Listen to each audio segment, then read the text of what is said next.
There is already a significant participation by emerging market executives on the boards of multinational companies now. Typically, we see multinational companies as based in the West, headquartered in the West, but even that is undergoing new thinking. We already have a lot of emerging market-based multinational companies that are going aggressively out. India is a prime example. Tata's have been more aggressive than the others. Then you have the Lenovo and the Hires from China. And all these are breeding a work environment where people are not judged by where they're headquartered, but they're more judged by where the expertise is based off.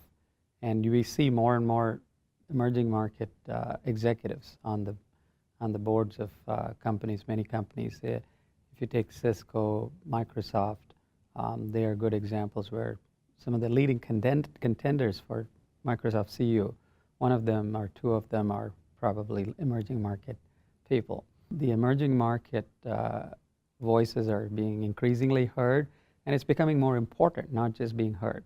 So not only do they have a seat at the table, but they have an important role to play.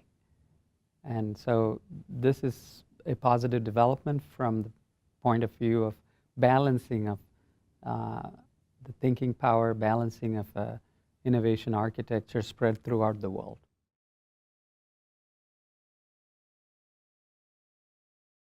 If you look at the ways companies are going about embracing emerging markets and including and involving emerging markets in decision making, there are two ways they're approaching. One is they're looking at emerging markets as primarily source of revenue. So you know that by 2025, 70% of the growth are going to come from emerging markets. That's a huge number. So not only are these revenue sources, they're fueling the cash boom, and that in turn it needs to get reinvested in these markets. And these markets also become a huge talent pool. That's also accelerating the way they're placing R&D centers, product development centers, and which is also helping emerging markets gain more and more clout in the whole decision making of the multinational companies all over the world. And the headquarters themselves are now, as you said, not just focused on their one corporate location, but also spreading over. To give you an example, Halliburton, which is an oil services company, has now dual headquarters, Houston and Dubai. Even though Houston is the registered office, but Dubai has become a co-headquarters because now Middle East and rest of Asia and Russia become hotbed of oil exploration, oil and gas. So to be able to serve those markets, to be able to have the know-how, to be able to manage those markets, you need a strong presence. There could be more of this coming in the future.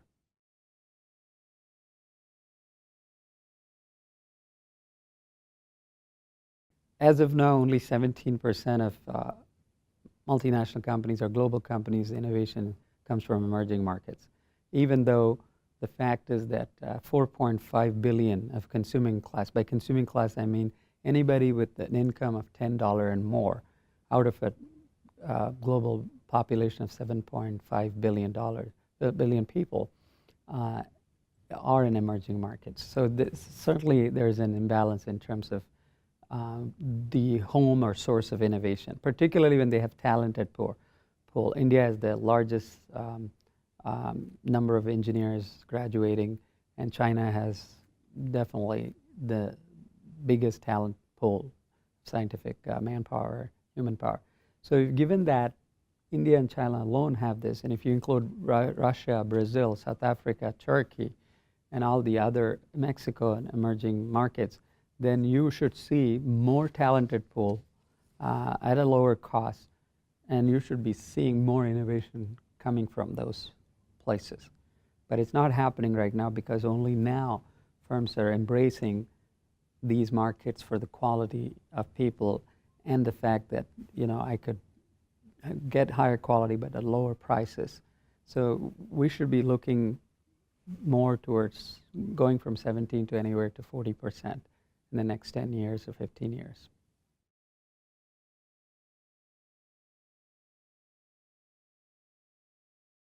Furthermore, there's going to be reverse innovations. Many of these bottom of the pyramid products are going to be exported to even developed markets because there is an increasing income disparity even in developed markets. If you look at poverty in the US today, it's astounding. 45 million of Americans are really poor.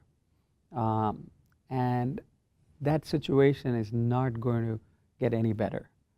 So for these 45 million and growing people, there's going to be a set of products in the future. And that future, it's very difficult for that products to be all made here in the US for those products. So those have to come from some developing markets. For example, Mexico could be a great manufacturing base for those, even a design base, because it's geographically closer.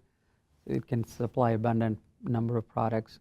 So that could be a candidate. And it could also come from India. It could also come from South Africa.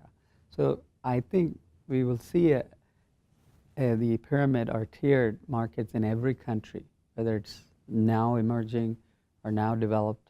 It's going to be the same and going forward. Only that the top of these markets will look very similar across the developed and emerging. The bottom, depending on how many levels you have, will look different across these markets.